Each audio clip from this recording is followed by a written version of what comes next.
The worst thing about the theme running that long is that I tried to take a screenshot of our expressions there because we've talked about this. Yeah. Talked about how the longer it runs, the bigger my smile is, and then like you started laughing too. And so I was trying to take a screenshot, and for whatever reason, the Windows snipping tool was just not behaving. It was just like maybe it was because this is like a video feed. Maybe there's like some sort of digital protection, like how you can't take a screenshot of Netflix or whatever. Yeah, I have that set Very, up for myself. Yeah, I pay for a special monthly service for that. yeah. Your image, like that's your life. Like It's that's my IP. yeah. No, I'm not. This is the moneymaker. And for those of you listening to this, not watching it, I'm just gesturing at my face. Yeah, that's well, as Andy Warhol said, we all become IP in the end. Yes, Welcome to Quest. the Adventure Game Podcast. I almost said, I don't know if someone listening could hear. I almost said the Adventure Game Podcast. I almost said it. I was just. You looked like you were about to say it. That's why I didn't jump in. You looked ready. But I was like, no. That's what Jess says. That's my words. Don't try to steal my bit. Radical.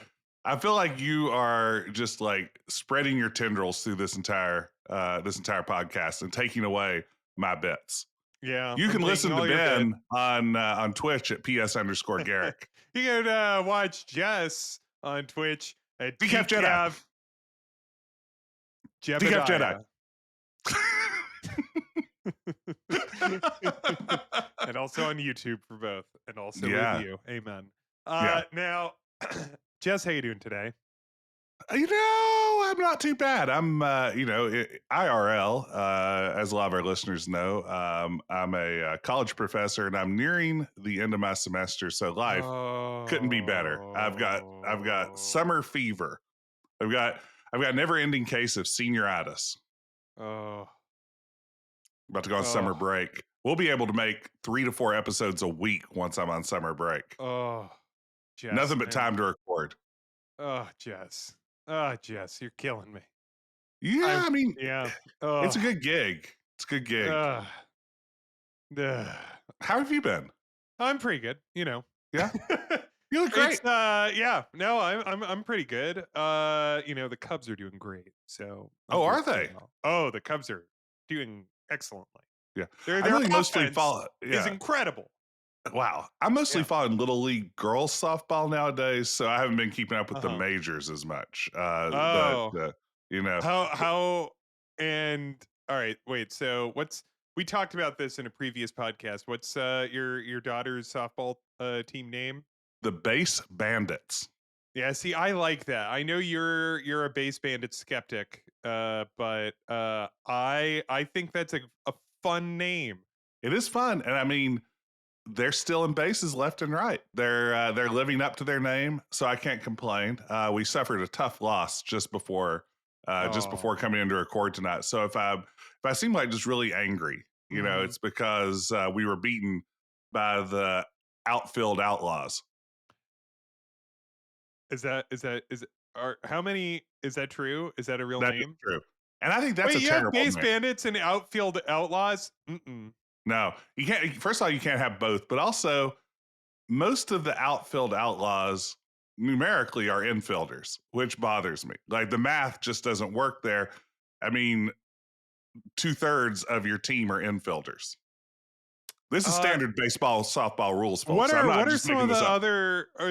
What are the other? Like, are these all like? It's like the home run thieves. Like what other kind of wrong side of the law teams are there in the softball league? Well, we recently played a team. I think they're the only like rule breakers. We had a team that were the Lady Bolts, like a thunderbolt, but the jerseys were difficult to read in their font. What font is it? Is it like a Harry Potter, like the yes, electric? It has lightning bolty letters. It has lightning bolt letters. which means that it's just like things have like drop case kind of vibes that just throw it off, and it made it very difficult to read. I had to be like, people in the stands were asking, "What is this team we're playing?" And finally, someone said, "I think it's Lady Bolts." And all of a sudden, I mean, I didn't know that like lightning bolts were like male or female or gendered in any way. I thought they were just lightning bolts. Well, they, but these are the lady ones. There's, These are the lady yeah, ones. yeah, yeah, They have like a little bow yeah, yeah. and some That's how you eyelashes. know. Yeah. That's how you know, girl. Um, yeah, no, the Cubs have been great. Their offense after a couple years of pretty poor offense, they're getting some runs, and we love it. We love to see it. We love to see our Chicago Cubs The Cubbies, performing as I well. like to call them. Yeah, the Cubbies. That's good. They're off today as we're recording, so I'm not going to be checking my phone to see the score, but they'll be back tomorrow. They just swept the Dodgers in a two games Wow. series, which Ben, speaking of the makes me Cubs, happy.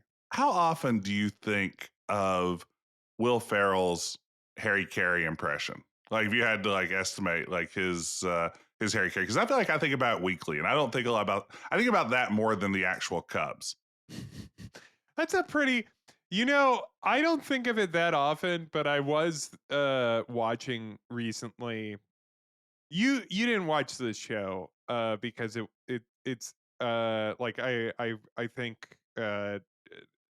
there's only a certain amount of Danny McBride that your household can take. Mm-hmm. But Will Ferrell plays this character. I think it's like Ashley something. I forget his name in Eastbound and Down, where he's like like a car salesman or like a guy that Okay. owns a car lot who hires baseball players to like former baseball players to promote his cars, and it's one of the What? most psychotic performances that Will Ferrell has ever given. It is an absolutely unhinged performance. I just please look it up because I don't have a clip ready. Really? To You didn't everyone. prepare I this? didn't prepare. That is his Harry Carey is very funny, but like that character on Eastbound and Down is just wild. Are you up to date on this season of Righteous Yes, Gemstones? and I'm working toward lobbying for Eastbound and Down. I think I Eastbound and can. Down is very spicy. I Yeah, like that's a I could watch Righteous Gemstones every day of the week. yeah. It's like a pleasant bath. It is Mm-hmm. like, and I say this, so Righteous Gemstones for the listeners is a ensemble comedy Comedy. by Danny It's like a McBride. dramedy without all the Yeah. drama. By Danny McBride and his group of folks, but it's like an ensemble, and it has the great John Goodman in it, who like he's just tremendous. Fantastic. But everybody in it is really, really good. Yeah, top to And bottom. the little trick that it plays is that if you're familiar with Danny McBride, he has a very specific type of humor, and it's very kind of like this aggressive broy humor, but the joke is it's like that he sucks. Like he always plays Yes. like this aggressive bro who has like such a thin skin. Like that's the joke. But Yeah. but even Nobody does it so, better. but even so, it can be a lot. It could be heavy. And Righteous Gemstones gets away with it Mhm. because it is an ensemble. So you have him playing like doing his thing where he's being like ridiculous and big and this like foolish idiot, but he's surrounded by all these other people. So Yes. it's like he's like just a little bit of it, as opposed to like in Eastbound and Down, where he plays this like disgraced former pitcher who thinks he's the greatest, like he thinks he's hot shit and he's really nothing. Is It's a funny show, but it's like I couldn't watch two episodes of that show in a row Wow. because it Yeah. it it like I'm just like, this is so much. This is so much. This is such a Mhm. pummeling. of this type of guy, and it's very funny and it's very good. But like, there's Vice Principals. I think you should try Vice Principals. I That's watched Vice Principals. We okay. enjoyed that. Yeah, no. Okay, you liked Vice Principals. Yeah, no. Ben, how much time do we have like in the format to talk about Danny McBride right now? Oh, all the time in the world. Okay. I was curious, is you're up to date on the current season of Righteous Gemstones? I'm one episode behind. I didn't watch last week's. It was Easter. Then you're golden for this question. How amazing is the actor they have cast as young Danny McBride? Oh, yeah. And he's The in every voice- season. Every Yeah. season of Righteous Gemstones has a flashback episode, and all of the actors they like that All play the perfect young across the characters are all board. very good. But there's this one young man who I believe across all 4 seasons has been the same guy, and we see him because like they're all 3 of those well, 2 of them are going like through puberty and like Mhm. getting taller, and they're like they look different season to season. If I recall correctly, I haven't compared the episodes, but like it's this like, I don't know how old this kid is. He looks like a 15-year-old, like a 16-year-old, right? Yeah. And the first time he was on the show, Yeah. it was I actually wondered for a moment, it's like, have they like pitch shifted Danny McBride's voice and dubbed it in? But they didn't, clearly. Yeah.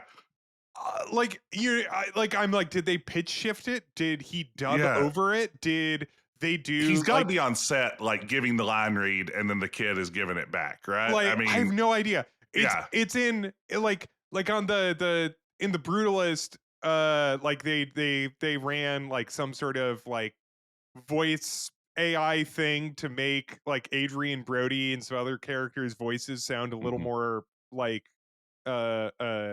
Austrian or German. I forget where he's Hungarian. Hungarian, yeah. Like they modified his voice. Like, there's just part of me, I'm like, this impression that this little kid is doing of Danny McBride is so perfect. Like, it is incredible. And like, we've got clips. Let's play the clip, Ben. Good. Just play the clip. All right, and here's the clip. The clip is here. This is the theme song to Righteous Gemstones. Yeah. All right. Well, okay, Ben, I've got an important question for you. We know what you've been watching. Yeah. We've nailed that down. Mm-hmm. I'm curious. What have you been playing? Why, Jess, I've been playing a little game called Creepy Redneck Dinosaur Mansion 3. You sound like a liar right now. I had to. I pulled it up on Steam so I could get the name right. Because like yesterday, I was playing it and I was like, oh, I want to Google, like, I want to check on something about this game. And like, I typed like Redneck Mansion 3. Like, I was like, what's the name of this fucking game? It's Creepy Redneck Dinosaur Mansion 3. It is, came out this week when we recorded this. Came out last week when this episode releases. It is the latest game from Strange Scaffold, which is, if I mispronounce his name, I apologize, Zalavir Nelson's company. He's a gentleman who, in addition, there was an article, like there was an interview with him in Aftermath recently. Mm-hmm. Did you read this? I don't think I saw it. There was an interview about like how he works, and like I already had a lot of admiration for him because he's like the games that Strange Scaffold have made are all really interesting and odd and unique games. And then also he's done a lot of work, like he worked on one of my absolute favorite games and one of yours, Hypnospace Outlaw. I think he did some work on also released this week, Old Skies. Like, yeah, as far as I understand, he releases between like 8 and 10 games a month in some sort of ungodly like and pace. then he's it like is unbelievable. all over TikTok. He's amazing there. like he's got very funny like I don't know what's going on, and then like you read the thing and it's just like, what's your workday like? And he's just like, and it's just like I work and I work and I work and I work and I work. Like he like, and so yeah. So this is the latest from him and his team at Strange Scaffold, and so what this is Jess, did you ever play Puzzle Quest? I don't think so. So Puzzle Quest. Well, did you ever play Bejeweled? Yes. Okay, so we all know what Bejeweled is. Match 3. There's like a square with a bunch of jewels. You have to match 3 of them. And then, so Bejeweled was a very like a big casual game hit. I got my dad really into Bejeweled. Wow. And then some amount of time later, out comes Puzzle Quest. And let me double check. Is it Puzzle Quest? It's got to be Puzzle Quest, right? Yeah, Puzzle Quest. And Puzzle Quest, which I played on the Nintendo DS, was what if Bejeweled, but RPG mechanics. And so it's like each of the jewels like represents a different type of mana, which like you bank up, and then like you have certain spells, and then also like other tiles do other things, and like the spells kind of modify the like can modify the board or attack, like when you're playing like each of them is some kind of encounter. And you're kind of moving, like you progress, and it's been a very long time. I haven't played it since I played it on my original Nintendo, my clamshell release Nintendo DS. Wow.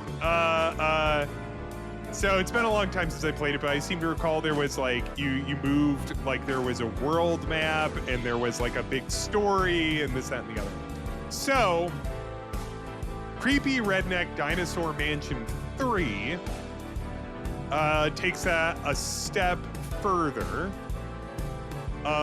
where so now we have the match 3, and we have and then there's match 3, and then you have like that each of the gems and other things on the board like charge up actions that you can take that can modify the board or attack the monster who's also playing on the same board as you.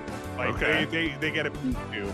They attack you and you have like hit points, and you have in Creepy Redneck Dinosaur Mansion 3, you also have sanity, which you have to watch. So it takes that, and then like it mixes up. Like I'm about 2 hours into it, so there's like I'm like I don't know how long it is. Well, I hear you have to play about 20 hours before you really get into what the game's really about. Oh yeah, I'm sure. That's when you start to realize what the game actually is. It's not really a match 3; it's match 4. It's actually a Metroidvania. Well, this hit, so hold thine tongue, Jess. Oh.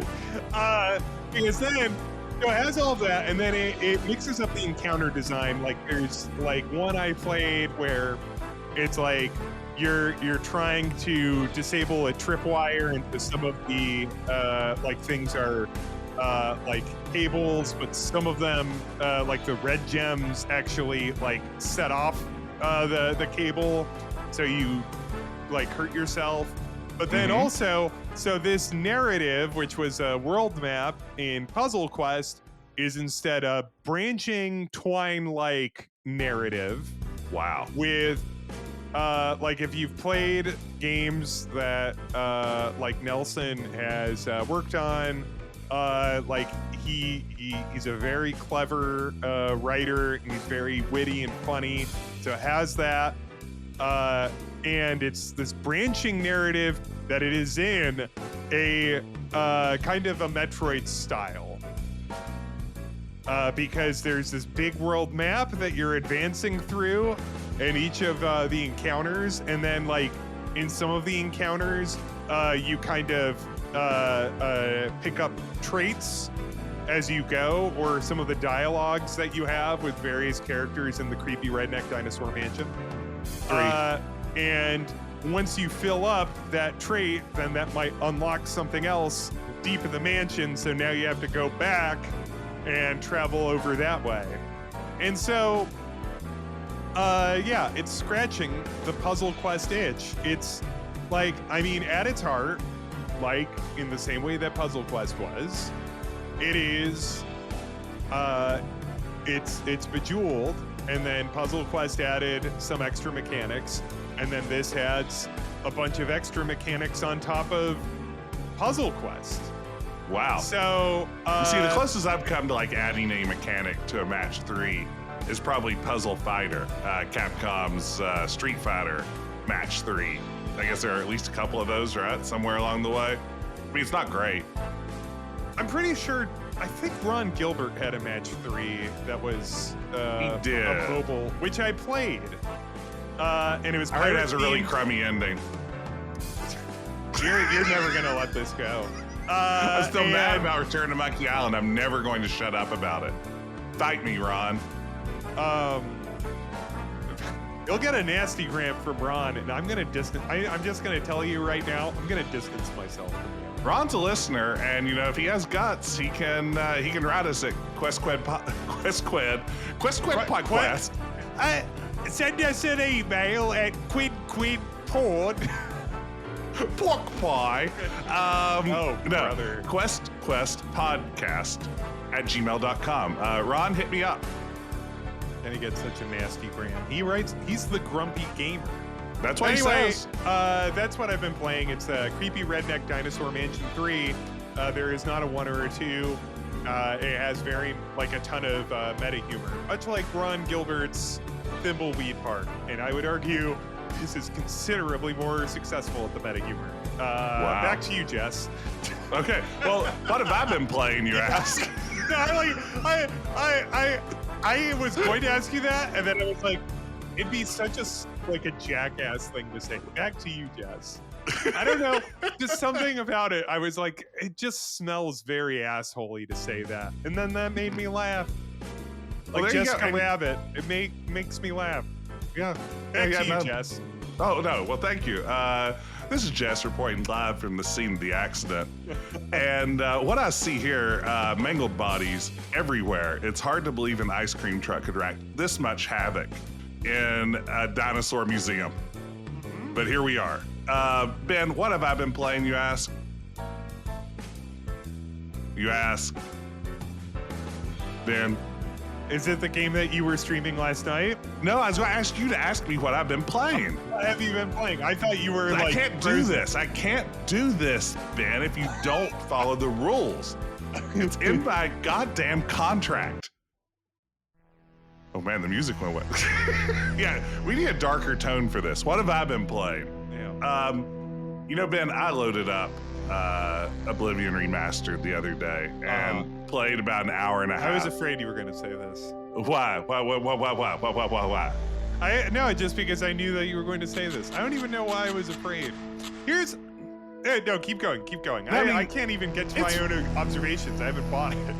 It's fine. I mean, here's the thing. Like, Oblivion was the first Elder Scrolls game that I really played much of. I tinkered with Morrowind, and honestly, I kind of got like that overwhelming open world feeling. I got to the first town and searched through like 900 different barrels, finding mostly nothing except for the few times I found something good. I'm like, I just can't keep searching barrels for the next 100 hours.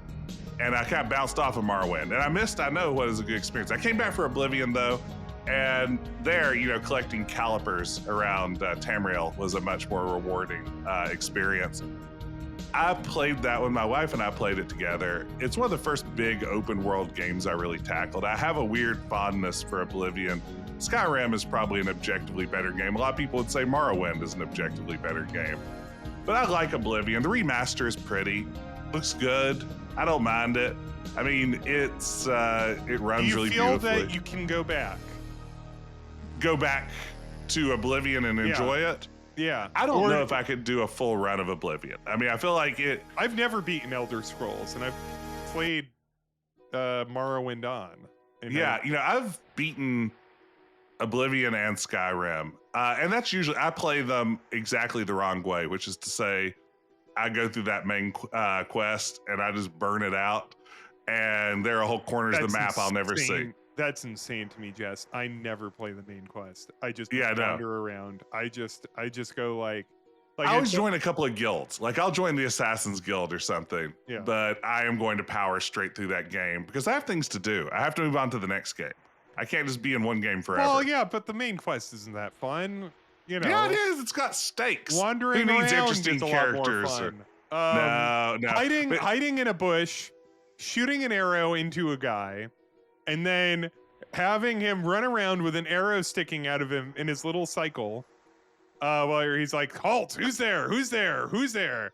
And then him not finding you and then just going, must have been the wind. Well, an arrow is sticking out of him. Yeah, twas the wind, nothing more. Yeah, that is an Elder Scrolls experience. But no, I mean, it's still really charming. I think one of the best game moments, like if I was thinking about all-time favorite game moments, emerging from that first little dungeon at the beginning of Oblivion, like after you've like escorted the king and all that sort of stuff, and like stepping out to this giant vista of all of Tamriel out in front of you. I mean, I guess it's a moment that like games like Breath of the Wild have also done in a really powerful way, but that sun sort of, just shining into your eyes and everything, it really clicked for me in a way that, Oblivion holds a place in my heart. Now, I will say something I read recently that has really intruded on the experience for me was I read recently that when the original voice acting was done for this game, and of course, Patrick Stewart has a good bit of that, Pat Stu, as I like to call him. Apparently, they recorded all of those lines in alphabetical order. Okay. Which, rather than going through the script and have you deliver, say, the lines in the order they will appear in the game, rather they just arrange the whole script for each actor in alphabetical order. And once you know that, you can't unhear it in Patrick Stewart's performance. Every line is delivered in a tone that in no way matches the sentence he said before it. It's literally sentence to sentence. Each one is just recorded separately without context. And because he's a good actor, he knows how to get enough of a neutral affectation in there to mean that they don't feel like jarring, but they're also very clearly not connected. And it is dominating my experience in this early. I've only played like an hour and a half, but all that time Patrick Stewart's not very much in the game. No, he's just there in the beginning, but it is enough that it's just like, oh no. And then I'm trying to think of, I'm guessing other characters who talk a lot. It's probably gonna be similar. Maybe they aren't. I can't remember if they're, if you spend a lot of quality time with any one character the way you do that old man in the fancy robe. That's such a game developers like doing their first game with voices decision. It really is. Like you gotta figure that's how Sierra probably did a lot of their early stuff too. I mean, just like, and it probably explains a lot of the quality. It's like, what easier way is there than sorting alphabetically? They're just like, well, this will be really easy for us to edit and put into the game, so this is perfect. And then the actors just read the lines, and that will work. And it's like, no, that's not how acting works. But well, Jess, back to you. Oh, and what are we talking about today? Oh, well, Ben, thanks for throwing it back over here. Today, I'm very excited for this topic. We are talking about music in adventure games. Now, you heard some music earlier. Astute listeners will notice the Codename Iceman theme was playing. If we get a clip of that playing from earlier. Back to you, Jess. That's the clip. I remember when you said that earlier. It was right in the middle of the. Thank you. No, previously on Quest. But no, we're talking about adventure game music and sort of a mix of thinking about what music does in adventure games. But I think mainly it's a chance for Ben and I just to talk about some tracks that have stuck with us through the years. Some of our favorites. I mean, And I can start this out on a personal note. Get it? I don't get it. Like a musical note. Oh, I got Okay, personal note. On a Back to personal you. note, I don't want to like big league any of our listeners, but Ben and I both are very fancy lads who grew up with 3-voice sound cards. Ben had an IBM PC Junior, as he's talked about relentlessly bragging about his wealthy upbringing, and I had the much more modest Tandy 1000. But both of these offered us an early entry into the world. Oh, listen to that.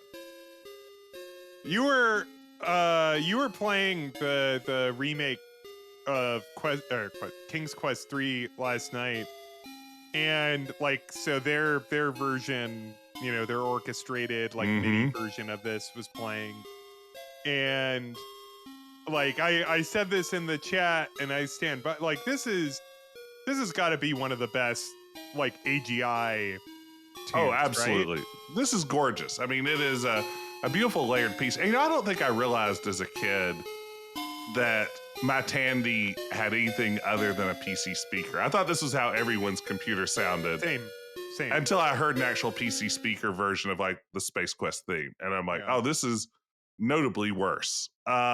So yeah, we grew up very fancy and spoiled. Oh, now listen to that. This is a little more simple. Yeah, but still. It's so iconic, it's stuck with the rest of the series. Yeah, there you go. Like, this is the tune when you think of Larry. Right. I mean, this is iconic. Now, Like, Ben, I do have to make an important admission here. I am not someone who does a good job at noticing music in video games.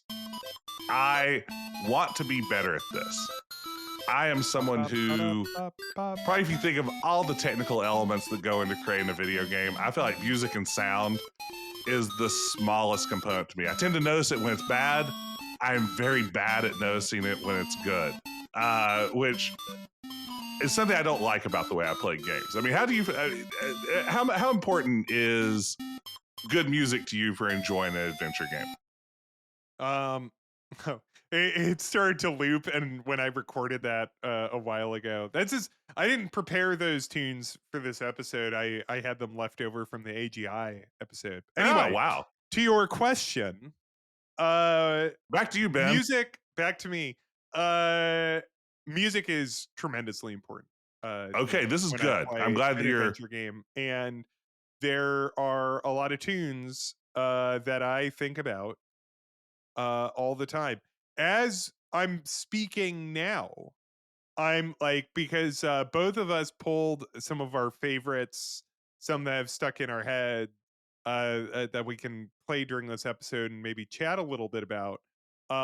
Like another couple songs that stick in my head, like just you know, came back to me.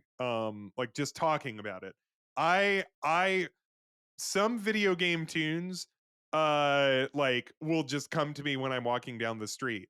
I think about, and one of these tunes is actually on your list. I could put it on. But I think about when I'm walking around like on the street at night, the Scab Island tune plays in my head. Like the map tune. Yeah. Like, so one of the tunes, so we, as I said, we both picked a bunch of songs like to have here. This is, I'm gonna put on here the Wood Tick theme, Michael Land from Monkey Island 2. And so this isn't the one for me. Like, I mean, I love this too, and this is also a, like, not only is it a good tune, but also it like is a demonstration of the iMuse system. Woodtick in particular, I think. Yes, this is what I wanted to talk about, because I think this is, I mean, everybody knows Monkey Island 2. It didn't make it as far as it could have in our LucasArts adventure game bracket, but you know, it's a fine game. but it does introduce LucasArts' proprietary iMuse music system. And it's brilliant in that it's orchestrated music that can dynamically respond to player actions. So what you get in Woodtick is this nice orchestrated version of this song, which is very Monkey Island, very atmospheric. But what makes it neat is when you go into each of these buildings and locations in Woodtick, it will oftentimes take it down to just a single instrument or a smaller arrangement of this same song. Like when you walk into Wally's shack. And then when you step back outside, it will reintroduce the full version with all the instruments playing. The one playing right now, this is the woodworker, right? Yes, Yeah. I think so. Yeah. Like, I seem to recall, and this is like a half-remembered thing, I think this is the only scene in Monkey Island 2 that really uses this dynamic thing, because apparently it was a nightmare to put together, which I can imagine. And it may be appearing elsewhere. I think this is the one that shows it off the most, Yes. certainly. Yeah, I mean, this is like the proof of concept for it. I think this is Wally. I think you're how brilliant and how atmospheric and how cinematic. I mean, that's the sort of thing that certainly you're not going to squeeze out of a PC speaker, right? That's Right. going to be a difficult thing to accomplish. This is, and I think when they did the special edition of it, they didn't implement this entirely, which, like, it makes sense because this is like a MIDI, so it's a sound file that is being, like, I don't understand how music works. You can tell me I'm wrong, but I'm pretty sure it's like, you know, that your Sound Blaster or your Roland, like this is the Roland, like is playing like the notes itself, but like the special edition is playing an MP3, which is like a recording of a band. Yes, absolutely. That sounds right to me too. Who is this? Which one is this? This isn't the bar, is it? No. Is No. this the laundromat? Is this the Lazy Pirates? Yeah, I think maybe the Lazy Pirates. But what a exactly. Yeah, and I think that it's funny to think that you jump ahead decades, and the idea of recreating this wild music system that LucasArts made for Monkey Island 2 is just like, that's too hard. Throw an MP3 in there. Well, they had an actual band do it, so you can't have, Oh yeah. You'd have to no. have them like live streaming as you played the game. That would be that's where a live service approach would be very difficult. Yeah. So I'm gonna play one of mine. So this is a tune I think about all the time.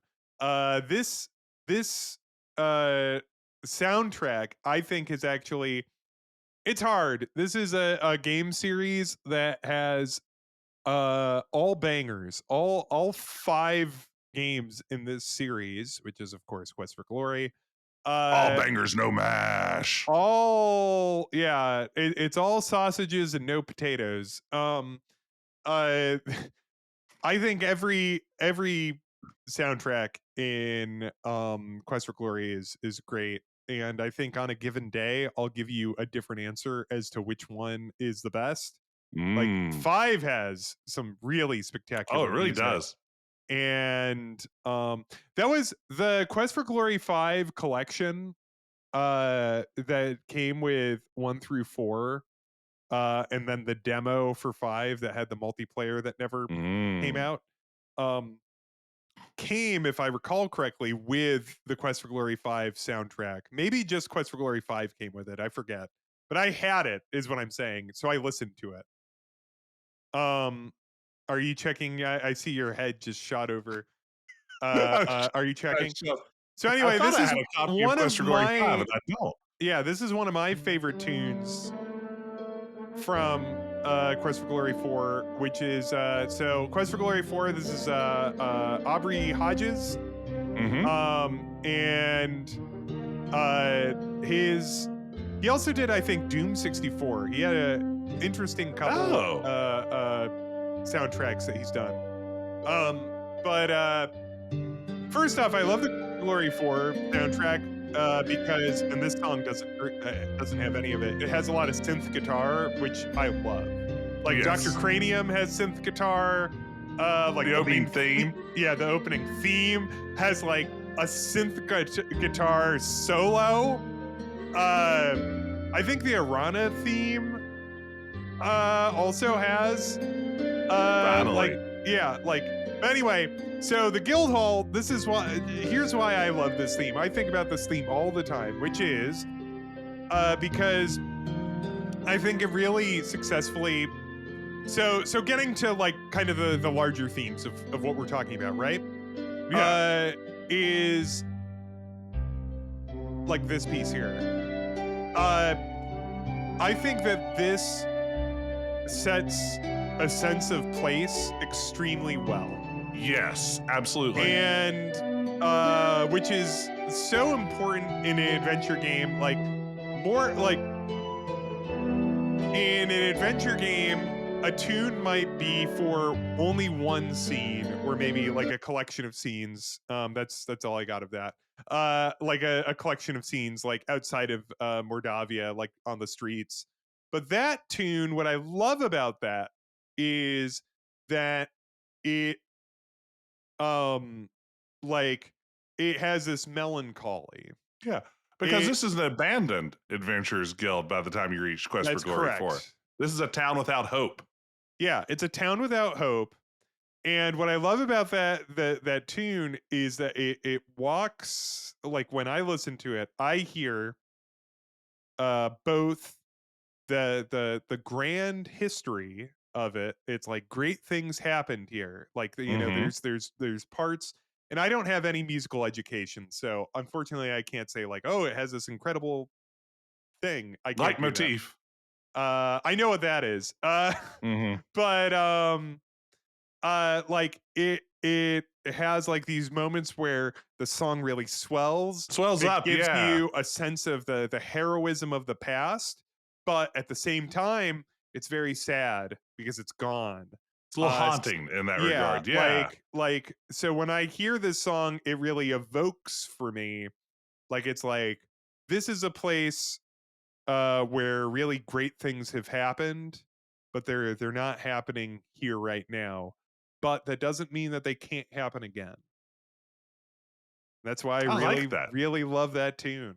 That is a very good answer because it absolutely does capture that. I mean, there's no question. I mean, I just think from it's a the beautiful opening piece of music. I few think about it notes. all the time. Oh yeah. I mean, I don't like Quest for Glory 4 isn't a game I've played as much as some of the other games in the series, but the minute I heard the opening strains of that, I knew exactly what scene we were looking at there because yeah, it really is evocative in a way that, you know, after Quest for Glory, you know, earlier entries in the series have made this adventure guild such a cornerstone of what you do as a hero arriving at a new land. You go in, you sign the guest book sort of process and go into it. Yeah, this idea that you get to Mordavia is just, it's gone. It's locked. Yeah.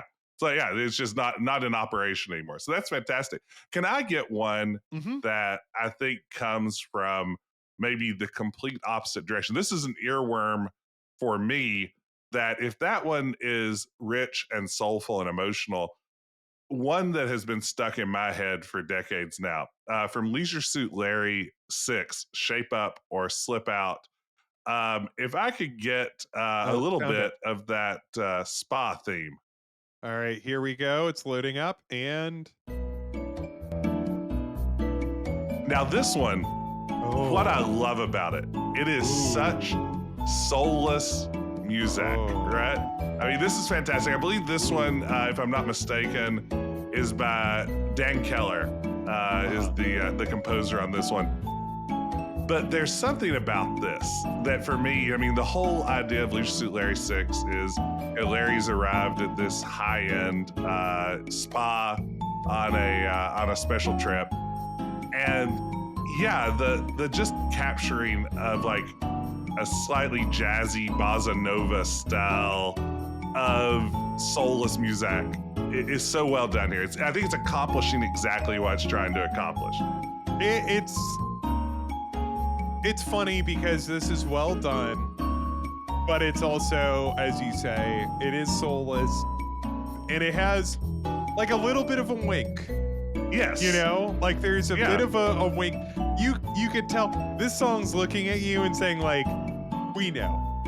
Yeah. No, exactly. Yeah. This is supposed to, I mean, and that's what makes it so insidious. Like, I find myself walking around, like, kind of humming this occasionally. And Oh, look at there, this! Oh, a new instrument has entered. oh, yeah. We're mixing it up. I mean, there's a similar song actually in Leisure Suit Larry 3 when you're And in Space the. Quest 5. Yeah, when you're in the casino. Wait, is it casino? What is it? What? Gosh. Well, when you're in the place where you meet Passionate Patty and everything, it has a similar sort of Muzak vibe going. It also stays stuck in my head. Yeah, I kind of love this one in a lot of ways for the exact opposite reason that you loved yours. But in this sense, I think that they share in common that this, it establishes a sense of place. This is a soulless, plastic, overpriced, snooty spa experience. And I feel like this song communicates that. And yeah, it's been just relentlessly stuck in my head ever since I played. And Lucius Larry 6 isn't a game I've played that many times. It's not one I really revisit, but man, this song. Man, now we got another. Is that like a piccolo that just came in there? So now I'm gonna jump us up into more recent stuff. I'm just gonna play a small clip because this isn't this is a song with lyrics, so we can't talk over it, and also I don't know how much I can play before this episode will be taken down. Maybe I could play all of it. I don't know, but this is There's no way from to know. yeah. This is from Kentucky Route Zero. Hark the voice of Jesus calling, come and work for him today, the fearless one.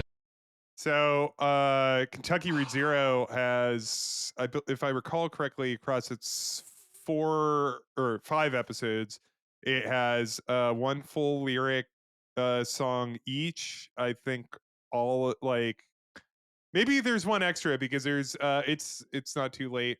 But there's like 4 or 5 of them are like bluegrass hymns. Ooh. And they are incredible. Yeah, you see, this They're is something beautiful. like I've never played Kentucky Route Zero. Kentucky Route Zero is one of my absolute favorite games of the 21st century. I think it is an excellent work of art, and if you think it's boring and pretentious, I disagree. Hearing that now, though, it's like now it feels like a must play for me. I saw the look on your face when it started to Yeah. play, and I was just like, No. I got you. No, I mean, I grew up with so much bluegrass music. Members of my extended family have played in bluegrass bands my entire life. Like I am the guy who walked around listening to nothing but the "Oh Brother, Where Art Thou" soundtrack for like a year after that film came out. Great soundtrack. This sort of old timey mountain music is near and dear to my heart. And hearing something like that, I mean, I assumed with Kentucky in the title that some of those vibes would be there, but that is enough to like push me over the edge. I've been thinking about checking out Kentucky Route Zero, and I literally like have its Steam page up right now in a tab on my computer as I think about just like I'll just go ahead and purchase this. It's time to make the dive. And yeah, that atmosphere that creates in a game. I mean, I think bluegrass has the capacity to be so haunting, so heartwarming, so homey, and all those sorts of ways. It's good stuff. The last episode of it, the last act, has one final like tune like that, which made me cry. Like the way that it was done and the way that the scene was staged and set up. Mm-hmm. Like and then this tune plays, and also like Kentucky Route Zero has a very like evocative, like kind of like orchestrated soundtrack as well. But I wanted to call out in particular these songs because they really, as you're saying here, when I heard like the first one pop up in the first act, I was like, oh, this is something special. Yeah. like No, absolutely. I heard that tune, and the thing about Kentucky Route Zero is that that's one more piece that pulls you into. And Jess, I know you're like, as I start to talk about this, you're going to be like,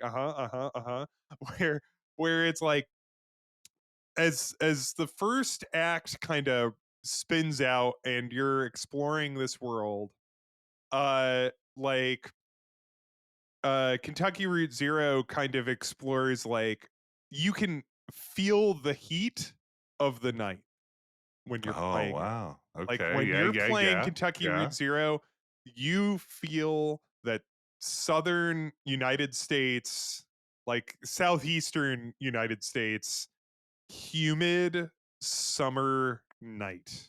You Sticky night. feel the stickiness, you feel the humidity, you feel the heat, like, and so you're exploring because most of the game takes place at night.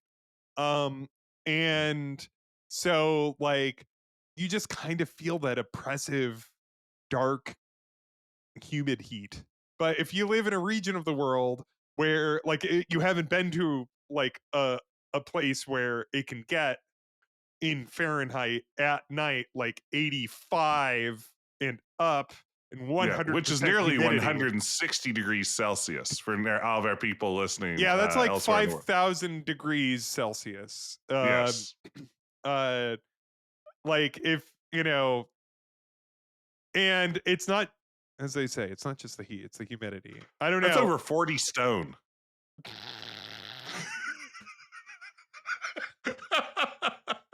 But yeah, I mean, and so that's like just one more piece of like, because the first tune in the first act doesn't like start playing for I think maybe about a half hour, 45 minutes into it, if I recall correctly. And so it's like once I heard that, I was like, okay, I know where I am. I am so thoroughly in the American South. Like I know how it feels, I know how it smells, I know what like my skin, like how my shirt is sticking to my skin, and I hear this music off in the distance. It reminds me honestly like different type of music, but I mean, and you know, I guess you would get this by Norco, which has its own very good soundtrack. Mhm. Uh but like, you know, it made me think about like when I like go to New Orleans, which is my favorite city to visit. And like New Orleans, I often go when it's 95 Fahrenheit and like super humid. I essentially go at the start of hurricane season, which is honestly not a good idea. But I've done it now 3 times. And you're still here to tell the tale. I'm still here to tell the tale. Ben, I'm curious when tell you the go tale to games. when you go to Nolans or the Big Easy, as I sometimes call it. Do you ever visit any bookstores? Do you have a chance to like go and look at any of the wares at the local bookstores? Yes, I do, Jess. And there's one bookstore in particular in the French Quarter that I always take time to check out. You've told me about this. It is the Barnes and Noble? Yeah. No. It's the Badalton. Badalton. Oh. Oshkosh Badalton. I don't think that's even funny. That's just a series of words I said. But, I mean, I think a lot of listeners probably know what we're listening to here. This is the St. George's Bookstore theme from Gabriel Knight. It's not the opening theme per se, but to me, this is the Gabriel Knight music. It essentially becomes the Gabriel Knight theme because they use it as the Yes. Gabriel Knight theme in the other games, right? Like in Right, yes. I mean, this basically becomes effectively the Gabriel Knight theme, composed here by Robert Holmes, who would do music for all the Gabriel Knight games and pretty much all of Jane Jensen's games in general. I love this song because A, it's beautifully composed. It's just, a really atmospheric piece. And I think in some ways, like Gabriel Knight, the first time I played it was a game that hooked me from the first scene, basically. Like I loaded this game up way back in the day. Those first interactions between Gabriel and Grace there in the bookstore, the whole Grace, taking the phone call and, I'm sorry, Gabriel's a lout. I mean, out bit. Like, with Leah Remini delivering that line beautifully. I think it's just I have such affinity for the Gabriel Knight series.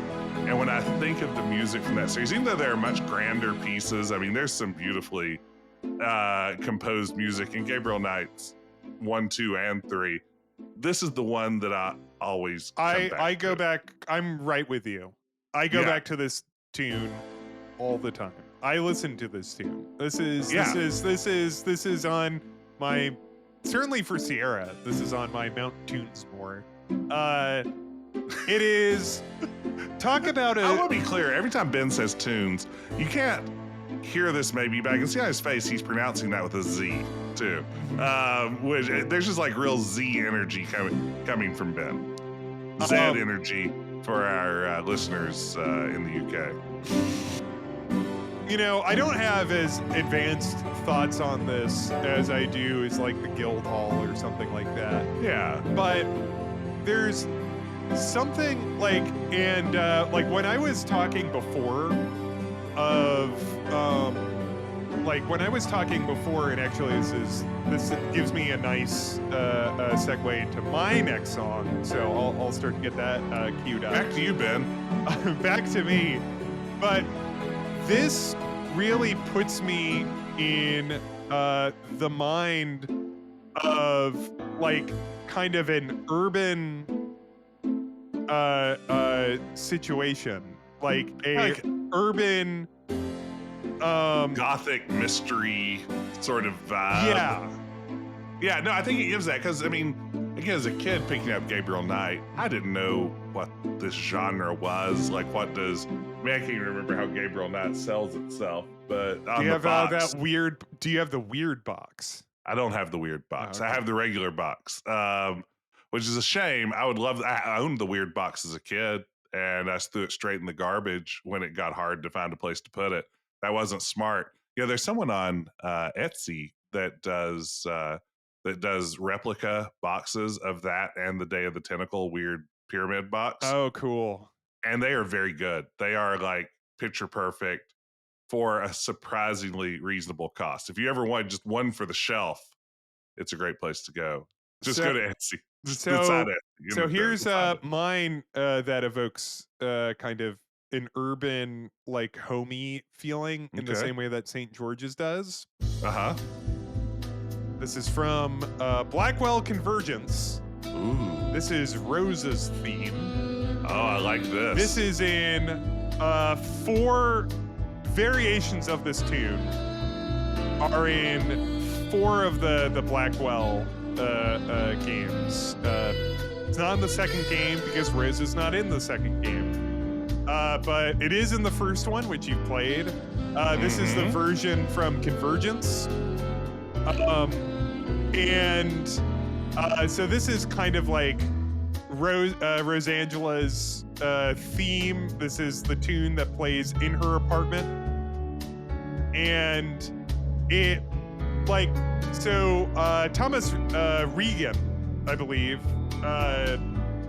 who did the music on Blackwell's 2 through 5, like 2 on essentially,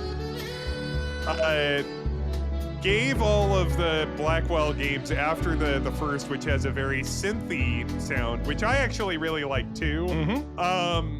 This really kind of smooth jazz, easy like listening, this very chill jazz sound that to me kind of feels very like, kind of cool once again, kind of cool urban. Like, and I've listened to, he uploaded a bunch of his tunes, I think all of them from the Blackwell games onto YouTube some years ago. And I've listened to them, and there's just so much fun jazz in there. Like just very chill jazz scenes where it's like Rosangela's in an art gallery and it's just like a saxophone and like a piano, and I'm just like, I like a good wow, this is sax. so good. This is Mhm. so fun. And I was saying earlier, I a couple other tunes have popped into my head like that I didn't capture. So honorable mention that I didn't remember. One of them is like tunes from The Longest Journey, which has an Ooh, incredible yeah. soundtrack. And a lot of those really put me in the place of like the city that April lives in. Like I have a very, as a person that has spent my entire adult life living in a metropolis, like living in Mm. a In large literal city. Metropolis from DC Comics. Yeah, like live. Yeah. Um, did I, Jess? Did I ever tell you that when I first moved here to Chicago in 2007, I was staying in some like student loft housing, and I had like a week or two before classes started, and I had like a day or two before anyone I knew was there. Mm-hmm. So my loft housing was it actually wasn't too far from the bar which you were offered coke outside of. Okay. That's Uh part of the Quest lore now. yeah, but uh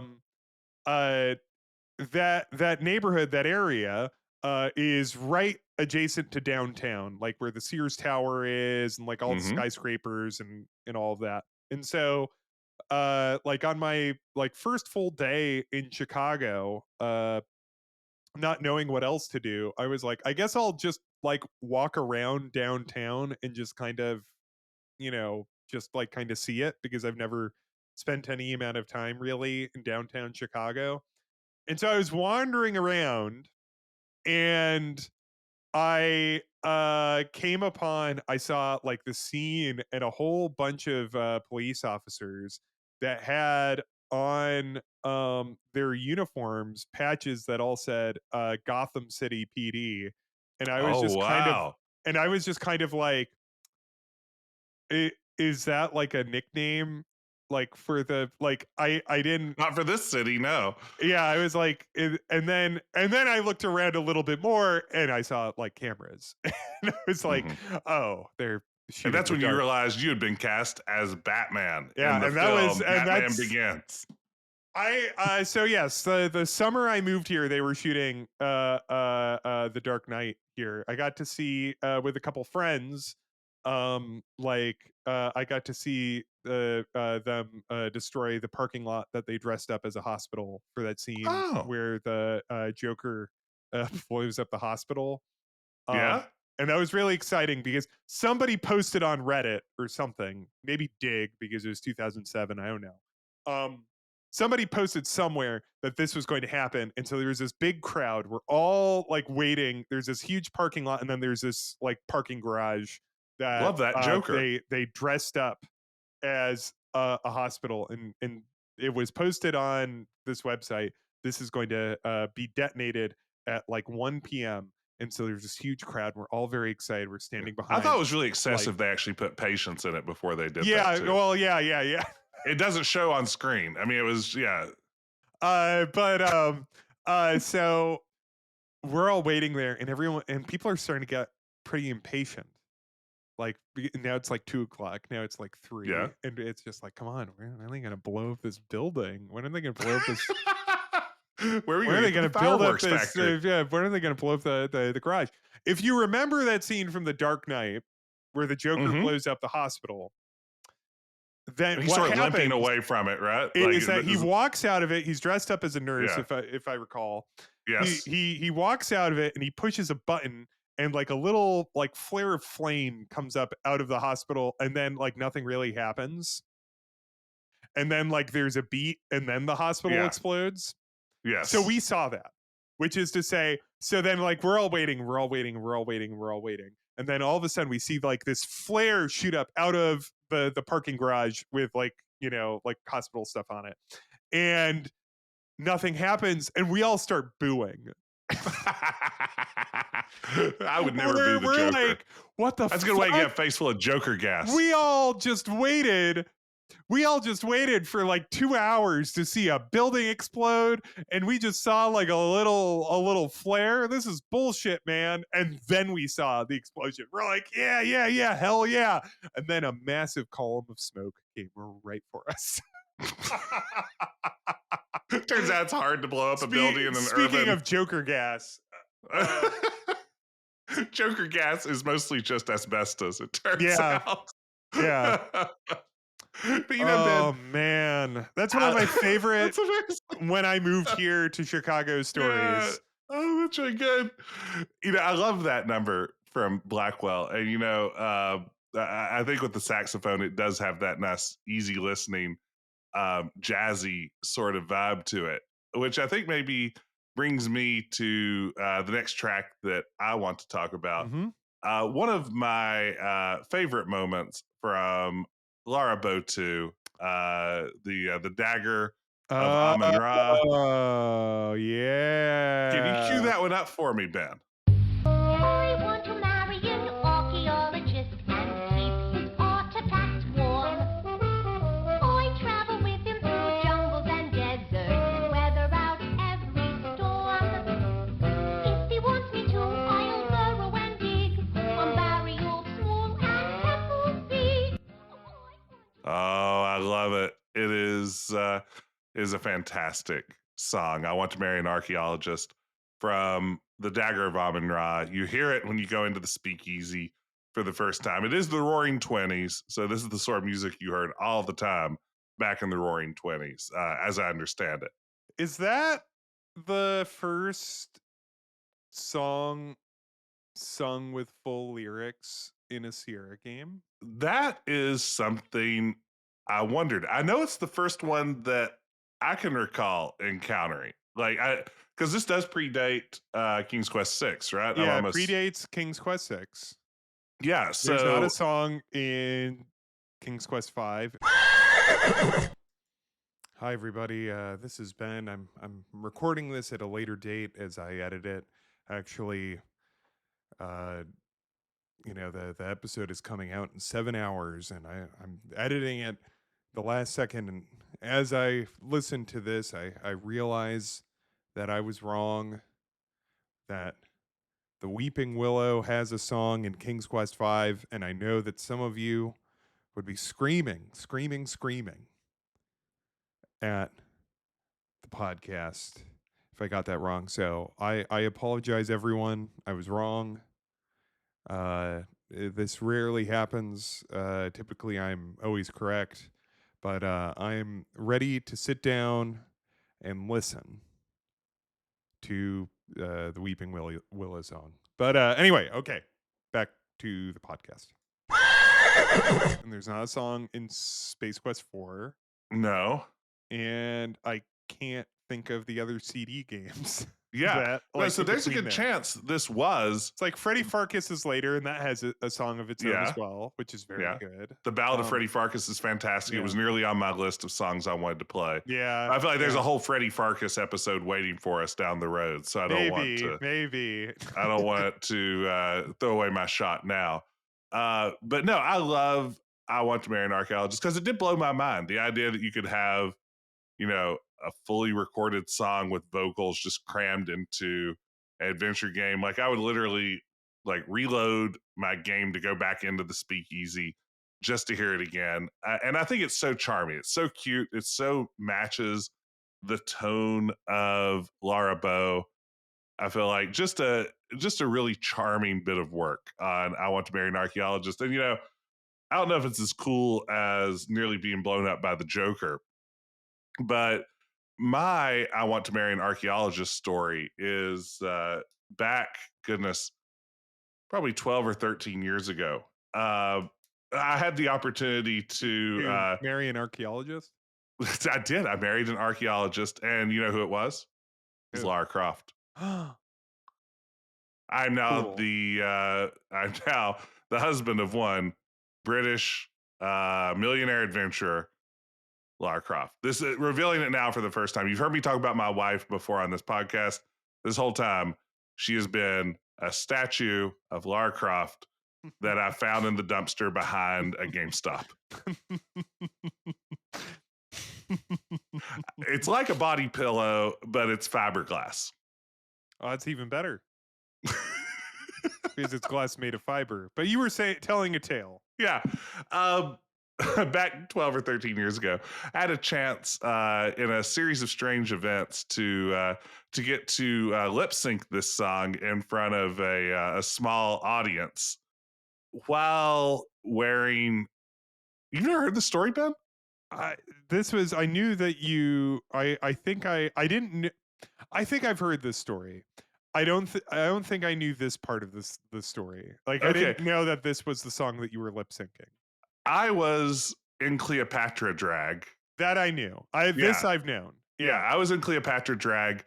Maybe you told me this, and I at forgot a that symposium at my university where like the arts department and the English department had come together to do like a series of small like performance art pieces about Cleopatra. And I love that my reputation is such at my university that someone came to me and said, Jess, would you be interested in being part of this and doing a campy Cleopatra drag?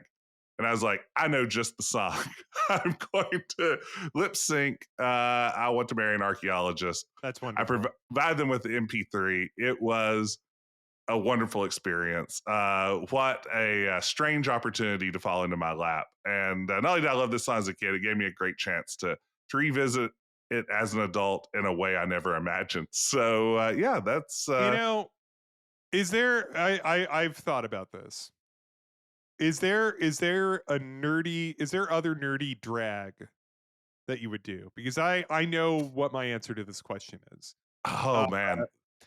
And there's a couple reasons why there are a couple reasons why I wouldn't do drag, which one is that I'm terrible in heels. Yeah. I've tried. My ankles are dog shit. I don't know. Those of you out there who wear heels, endless respect. That's hard. That's very hard. I've tried. No, not happening. My number two, I'm a big baby about like makeup near my eyes. I don't like anything near my eyes. Yeah, hate it. This is very So that's two.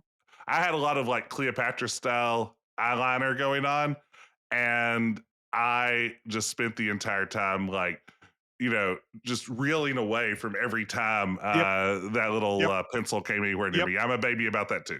Same reason I don't wear contacts. Yeah, like I've been in like plays where I'll be made up like to get on the stage, and like the makeup person just gets so fucking furious at me because like I'm just like nope.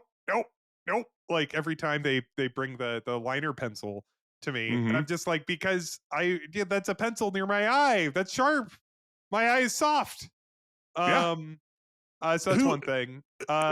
And then finally, choreography has never been a strong suit anyway. No, my choreography was weak in this one. I was in heels and I wasn't doing a lot better with it. And these are like kitten heels. They weren't even like really, anything impressive, but I was struggling with that. My choreography was a lot of more like sachet style attitude. Yeah, some hula type moves, lots of graceful arm work is how I describe a lot of my choreography. Very little movement of the lower half of the body. But so you said there was someone you had in mind. Like, who is this? Who are you? So for our listeners, if you're not driving a car or otherwise unable to check your phone right now, the nerdy drag I would want to do is I specifically would want to be the bride of Pinbot, which is she is a like that's a pinball machine, I believe, from 1990. Yes, I knew this one as soon as you said it. I just pulled it up here. I knew, And Ben, like you have to make this happen. This has been on my mind for like 10 years. I've been thinking about this. And it's like, and I know the thing is that if I did Bride of Pinbot drag, I would have to have my legs light up, because the thing is if you look at the back glass, if you look at the art of the Bride of Pinbot, they have on the back glass like a list of like bonus things you can get, like a multiplier and a big jackpot and stuff like that. And those So run good. down her leg and they light up. And so if I were to do it, I would have to have those there, and they would have to light up. Man, I feel like you could Um, do this for $700 to $800. I don't think it would be that difficult. I think you can make Bride of Pinbot drag work. I have a friend, and he doesn't do very much of this now, but I have a friend who used to be my costume guy for all my like various plays and shows that I did in Chicago, who had no theater experience. He became like the costume person that I worked with because he did really good cosplay. And and then we invited him to start doing props and costumes for our show, kind of based off of that. And as it turned out, it was a remarkable skill that he had in his back pocket. Like, it was just like, this guy that's very good at cosplay, as it turns out, is good at theatrical costumes. Who have known? I wonder if and that could be like what the cost in cosplay. Like if that's a No, coincidence. no, that's It's Cosby. it's Bill Cosby. Cossack. Oh, okay. Yeah. Yeah. They're Speaking of choreography, right. but And I will walk out and I'll kick. And I need. So there are a couple parts of the Bride of Pinbot drag. The thing is also, I need a light up heart also. And then the thing is that in the game, and I don't know if I want this, because I don't know how to do it in a way that would be interesting. But I do know that like drag is about reveals, or some drag is. And in the game, the Bride of Pinbot, like you make her turn into, like, you give her sight, you give her voice, and then you make her a woman, and then she becomes a human. oh wow, so we're like Pygmalion this thing. And as you do that, there's a toy, like this mechanism on the pinball table that spins this face, so you see it where she has no eyes, and then you see it that she has no mouth, and then you see it like that now she's become this robot woman, and then you see that she's become a human. And so I'm like, is there a way to do this where I have the spinning head? And then I was like, that might be too much. Let me give you a pitch. But I've been thinking about this for years. From like drag to now we're in the territory of Halloween costume, which is very different. But what if you were the entire pinball machine? So your face was through a cutout of the back glass, and your face is in Pinbot. No, it's not the same. No, because the thing about, if I went as Bride of Pinbot, I would have to make it really sexy. Yeah. No, I mean, and that's that would have to be the whole thing of it. That it would have to be like it would have to be like, I'd have to really find a way to make it really sexy, because that's what the whole idea of the game is. Yeah. Well, Ben, I think that you can find that way. That's no one's fucking a pinball machine, you know? Well, you say that. You say that. I'm going to Google right now and find out. All right, what's your nerdy drag? And then I guess we'll have like one or two more songs, because I can't think. I've been like spending this whole time trying to come up with the good. Like, probably the answer is I shouldn't have been doing drag the first time, because I don't think it is where my strengths lie on the stage. My strengths on the stage lie in having just a very deep voice and not much else. That's like my tool, is I can shout to the back rows. That's your, well, I mean, I have that power. I'm like, I really shouldn't shit talk as much as I do, because I do not have a whisper voice. Ben and I don't know how well this comes through on the podcast, but we are two of the loudest people you will ever meet. I thought, like, Ben, I was like, I'm very loud, and I'm like, this guy's a rookie. He doesn't know what he's talking about. Then we met, and I'm like, this guy's pretty loud. Yeah, I'm pretty loud. The like, if you're listening to this podcast and you're like, why does the audio keep peaking all the time? It's because we're both screaming into our microphones. Yes, because that's the only way we know how to talk. Ben, like me, I can tell, even when whispering, consistently does a stage whisper. Like even Yeah. a whisper is at like full volume for normal people talking. And I mean, that's what we promise you here at Quest. It may not be the best adventure game podcast. It's That's certainly not the loudest. only Yeah. adventure game podcast, but it is the loudest. It will peak your audio more often than any other one out there on the market. All right. All right, back to you, Ben. Let's all right. We're not gonna hit. I have a whole bunch of songs on I this have thing. 40 other songs Yeah, still. we have a whole bunch of other songs in this. And we're not gonna hit Lightning it. round. But I mean, here you go. Like, just a little bit of. I have to put this in because it's such a funny. I just need to hear your voice.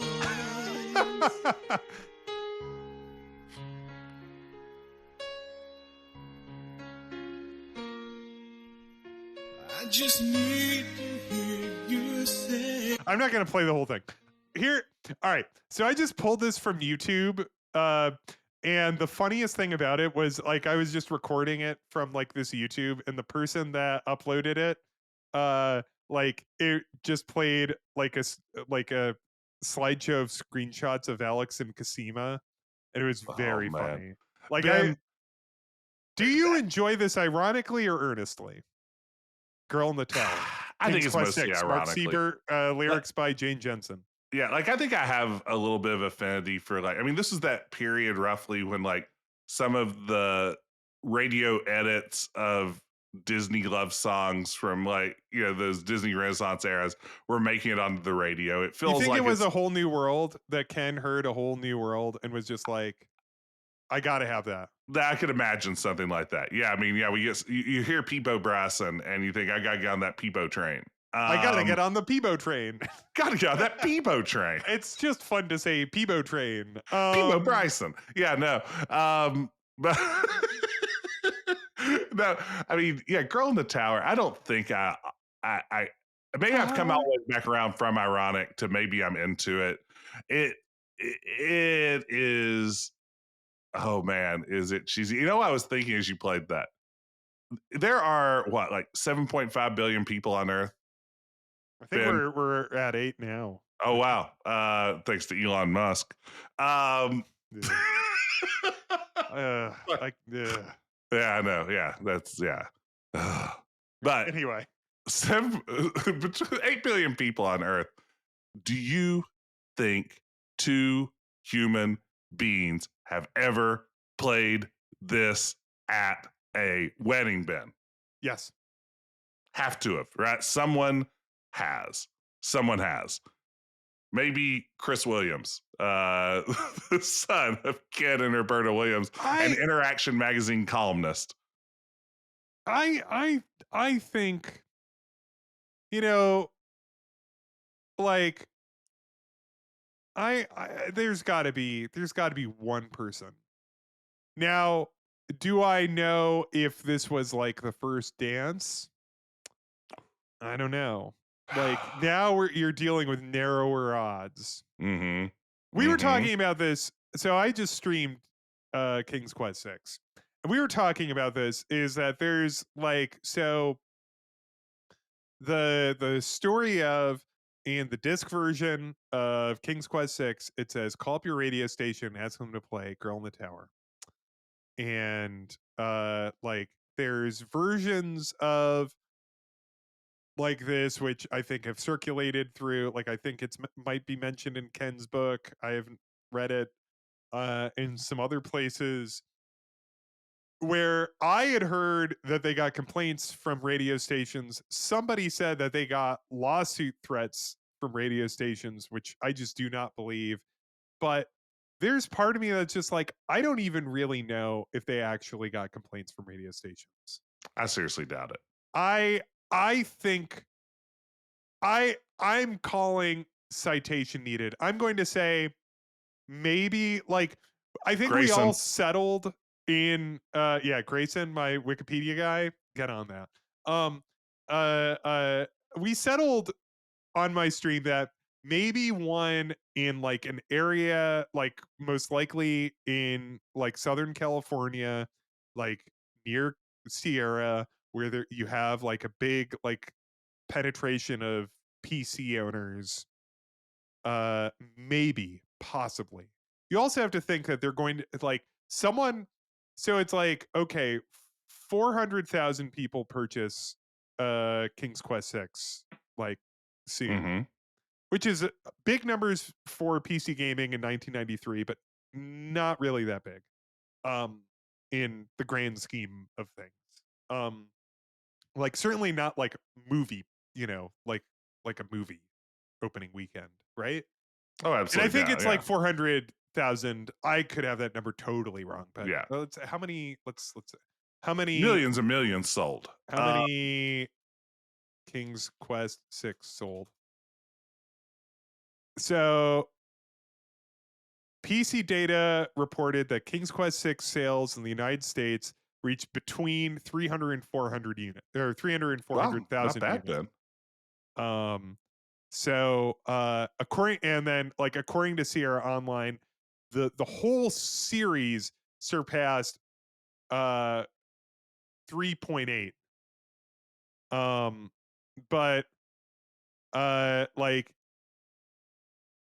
yeah, so that's not like a ton of like that's not really Yeah, uh a, with billions of people in the world. like A lot of them haven't played King's Quest 6, is what you're saying. yeah, I'm just saying that I just don't buy it. Yeah. Maybe one, but I just don't buy it because also like you had to dig through the info. Like Yeah, that's you right. had to go into the about like it's not Yeah. saying to you like right off, like call your radio station. Like you have No. to dig through it. So No. I'm This 10, you're like Ron Gilbert. You're on notice. I don't believe you. I Wow. don't believe this tall tale. Wow. I think this is a tall tale. Ben, This is me getting controversial because I know there's some people listening to this podcast that are like, Ben, you're wrong. well, you know what? They were threatened, and in fact, they were sued, and that's why Sierra went down. Yeah, that's what took him down. There was actually a digital antiquarian about this last week. This was There was a digital lawsuit. antiquarian, and then he said that he hated Girl in the Tower, and we were all furious. Yeah, I know. Come on, Jimmy. Ben, I know we're running long, but this discussion unlocked a core memory that I have repressed and somehow never told on stream before. Well, tell me, your therapist, and our audience of 100 of people. Hello, 100 people. So this is a story about my own wedding. So a few months So before, you played Girl in the Tower. while dressed as Cleopatra, I was the girl in the tower. I also lip synced it there. I just went through a little phase where I was lip syncing Cleopatra bits, Sierra songs all the time. No, so as I was getting married way back when, over 20 years ago, Wow. I just a few months before I was married, Sierra designer Josh Mandel got married. And he posted. So he's off the market, is what you're saying. I'm saying, yeah, that's why eventually I decided to marry my wife, statue of Lara Croft. No, so Josh got married, and somewhere he posted some photos of his reception, and I noticed what appeared to be some really interesting placemats on his wedding reception tables.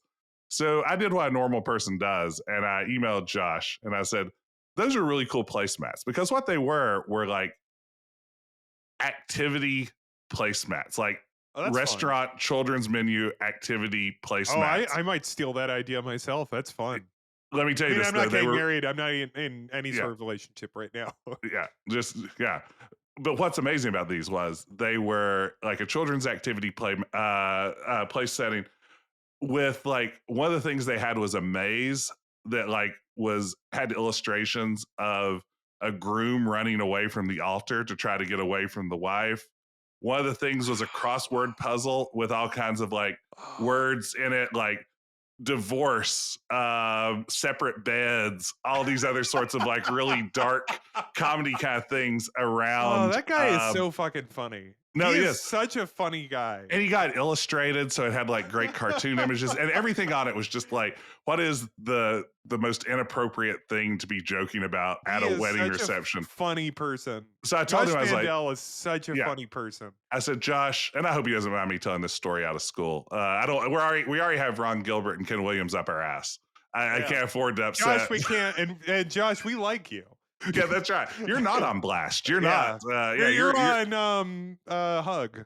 Yeah, you're on Hug Patrol. Yeah. As we like to call it here at Quest Quest. Play the Hug Patrol theme. Yeah.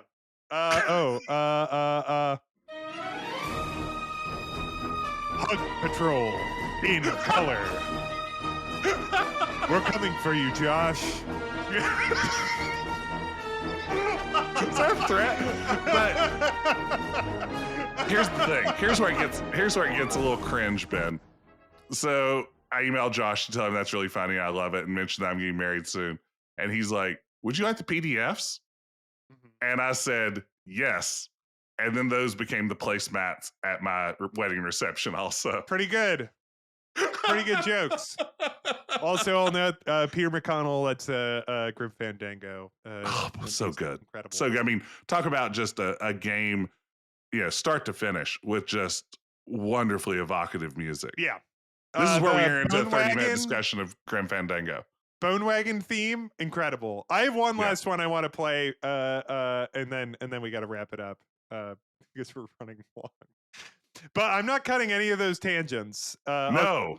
That one at the beginning, and only Jess and I will ever know what that was. Mhm. One more for me from the Dropsy soundtrack by Chris Schlarb. This is called, I think, Kierkegaard. Is it Kierkegaard? Kierkegaard.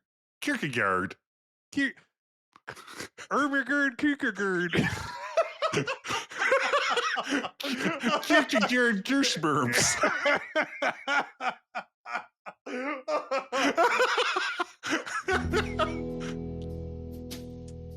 This song is just gonna tuck us into bed. This is from the great game Dropsy. The first released commercial adventure game from Jay Tholen, who did podcast favorite Hypnospace Outlaw, which also has incredible music, which I was going to include, and then I was like, we already talked about how great its music is. Yeah. But this is another tune that I have queued up on my phone, and I play when I'm walking around in the evening, because this is evening music. This is so chill. This is so it's called Kierkegaard's or Kierkegaard. That guy's Neon Lights.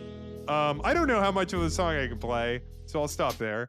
I love it. It again, the chill vibes are key there, and I like that clearly it's those smooth songs that hit with you. Apparently I love them smooth.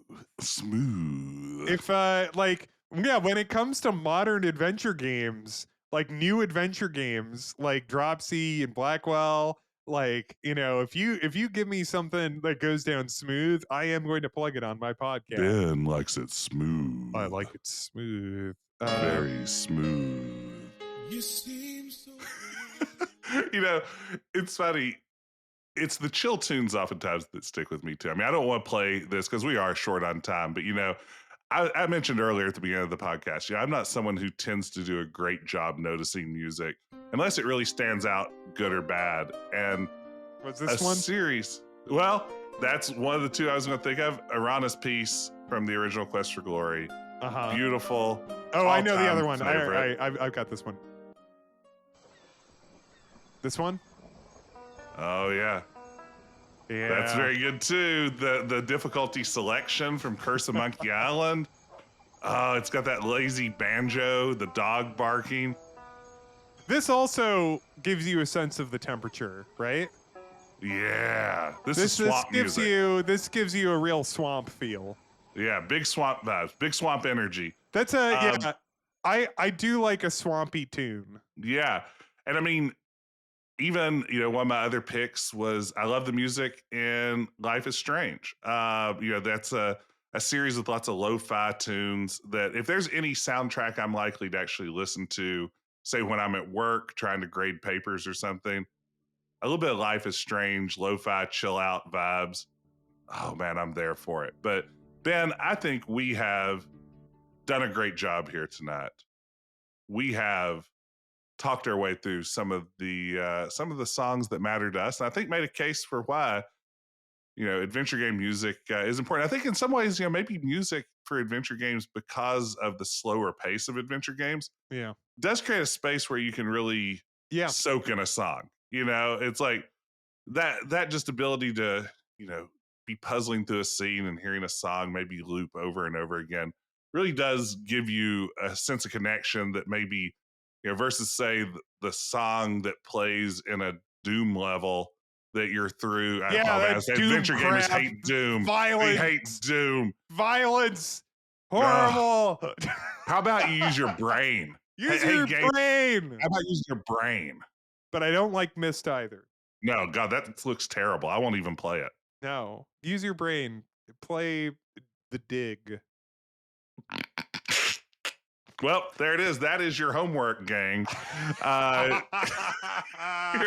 rest of your homework includes, boy, you got to get out there. You've got to rate and review this podcast because, Ben, as I understand it, that's how people find it.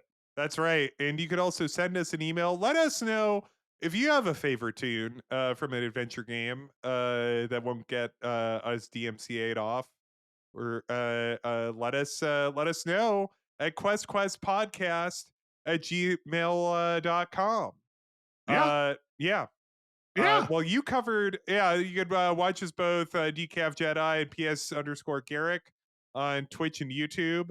And be sure to listen to us next week, next Tuesday, when our next episode comes out, when we introduce Hug Patrol. We're coming for you, Josh.